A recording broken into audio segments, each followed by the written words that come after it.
प्रधानमंत्री नरेंद्र मोदी की सभा के बाद बीजेपी पुरजोर तरीके से विधानसभा चुनाव की तैयारी में उतर चुकी है। कल देर रात भी मैराथन बैठकों का दौर जारी रहा।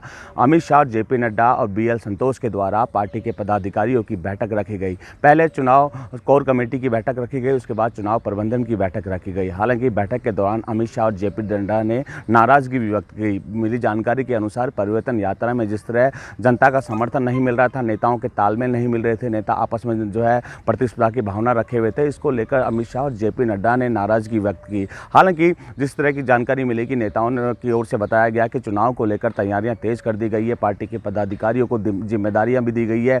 लेकिन सबसे बड़ा सवाल ये उठ रहा था कि वसुंधरा राजे को क्या जिम्मेदारी दी जाएगी, क्योंकि प्रधानमंत्री नरेंद्र मोदी की सभा में वसुंधरा राजे को बोलने नहीं दिया गया। परिवर्तन यात्रा से वसुंधरा राजे की ओर से दूरी बनाई गई थी। कल जिस तरह मैराथन बैठकों का दौर चला, वसुंधरा राज्य से करीबन 30 मिनट तक अमित शाह, जेपी नड्डा और बीएल संतोष की ओर से मुलाकात की गई। इसके बाद बैठक से सबसे पहले राज्यवर्धन सिंह राठौड़ निकले, फिर उसके बाद 1-to-1 पदाधिकारियों के साथ चर्चा रखी गई। हालांकि आज भी संघ के पदाधिकारियों के साथ जेपी नड्डा और अमित शाह संघ कार्यालय में बैठक रखेंगे। माना जा रहा है संघ के जो वरिष्ठ जो प्रचारक हैं प्रकाश चंद, उनको जिम्मेदारी जो है दी जा सकती है। इसके साथ साथ ही वसुंधरा राजे को लेकर स्थिति भी लगभग साफ होती हुई नजर आ रही है, क्योंकि केंद्र का आलाकमान जानता है कि वसुंधरा राजे से कि जैसा कोई कद्दावर नेता राजस्थान में नहीं है। ऑप्शन जुटाने के खूब प्रयास किए गए थे। हालांकि प्रयास ये भी लगाए जा रहे थे कि मध्य प्रदेश में जिस तरह फेरबदल किया गया, केंद्रीय नेताओं को टिकट दी गई, सांसदों को टिकट दी गई, तो यहाँ राजस्थान में भी केंद्रीय नेतृत्व कहीं ना कहीं बदलाव कर सकता है। क्योंकि बीते दिनों जिस तरह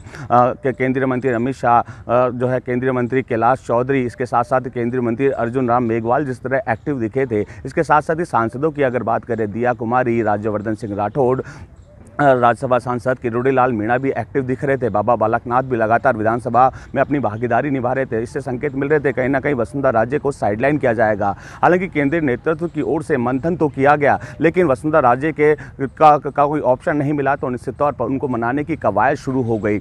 अमित शाह, जेपी नड्डा, बीएल संतोष यहाँ आते हैं, वसुंधरा राजे से आधे घंटे मुलाकात करते हैं। उसके बाद पार्टी का जब जो नेतृत्व, जो पदाधिकारी बाहर आते हैं, कहते हैं कि पार्टी में सब कुछ सही है, सांसदों को क्या फील्ड में उतारा जाएगा या विधानसभा चुनाव में टिकट दी जाएगी, उन्होंने कहा इसको लेकर चर्चा नहीं की गई है। लेकिन संकेत यही मिल रहे हैं कि कहीं ना कहीं जहां पर बीजेपी की एक कमजोर स्थिति है, जहां पर उनका हारने का अंतर ज़्यादा है, वहां पर केंद्रीय नेताओं को और सांसदों को उतारा जा सकता है। मंथन का दौर जारी है, लेकिन प्रधानमंत्री नरेंद्र मोदी की सभा के बाद यूँ कह सकते हैं कि बीजेपी पुरजोर तरीके से एक्शन में आ गई है। हालांकि कल देर रात तक जिस तरह बैठक चली, नाराजगी तो जरूर व्यक्त की गई अमित शाह और जेपी नड्डा द्वारा, लेकिन पार्टी को एक जाजम पर लाने की कोशिश भी लगातार अमित शाह और जेपी नड्डा करने में लगे हैं। संभवतः माना जा रहा है कि 2 अक्टूबर को जो है प्रधानमंत्री एक बार फिर जो है राजस्थान के दौरे पे आ सकते हैं। हालांकि प्रधानमंत्री के दौरे को लेकर अभी तक स्थिति साफ नहीं हुई है, लेकिन केंद्रीय नेतृत्व जिस तरह राजस्थान में आ रहा है, निश्चित तौर पर तालमेल बैठाने की कोशिश की जा रही है। साथ ही साथ वसुंधरा राजे को मनाने की कवायद भी कल देर रात तक चली। हालांकि संकेत मिल रहे हैं कि जो उनकी मांगे थी उनको मान लिया गया है, क्योंकि टिकट वितरण में कहीं ना कहीं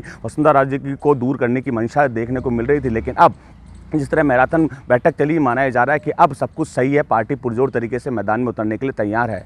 बसंत पांडे, TV9 जयपुर।